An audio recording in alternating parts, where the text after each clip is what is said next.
નમસ્કાર મિત્રો, આજે આપણે આવી પહોંચ્યા છીએ વડનગર તાલુકાના છાબલિયા ગામે કે જ્યાં મહિલા સરપંચ તરીકે ઉમેદવારી નોંધાવી છે ઠાકોર શીતલબેને।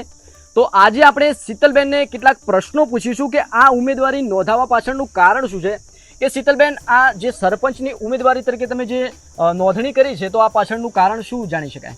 મને ગામ પ્રત્યે બહુ લાગણીઓ છે અને ગામના અંદર સારો વિકાસ થાય એ માટે મેં ઉમેદવારી ફોર્મ નોંધાવી છે।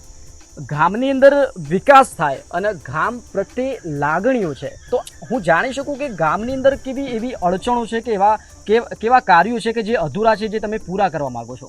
ગામના અંદર પાણીની સમસ્યા બહુ મોટી છે અને તેને હું નિકાલ કરવા માંગુ છું અને ગામમાં અત્યારે 500 મીટર સુધીનું પાણી ભરવા હું પોતે જ જાઉં છું અને પાણીની મોટામાં મોટી સમસ્યા છે।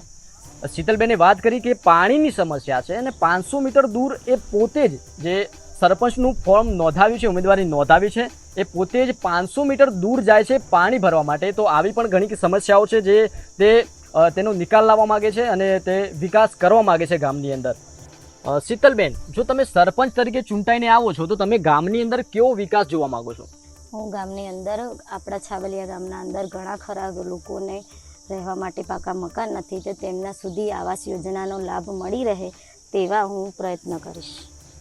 ગામની અંદર ઘણા ખરા લોકોને જે આવાસ યોજનાનો લાભ નથી મળ્યો, પાકા મકાન નથી, તો એ પાકા મકાન માટે જે યોજના છે, આવાસ યોજનાઓ છે, એ ગામના લોકો સુધી પહોંચી જાય એવો તમારો પ્રયત્ન રહેશે। અને એવી બીજી કઈ જે સુવિધાઓ છે જે ગામની અંદર નથી અને તમારા ચૂંટાઈને આવ્યા પછી તમે કરવા માંગો છો? જેમ કે ગામના અંદર ગટરો છે કે નથી એવું કામકાજ છે જે કે આપણે તો શીતલબેન, ગામના લોકોને હવે તમે શું કહેવા માંગો છો?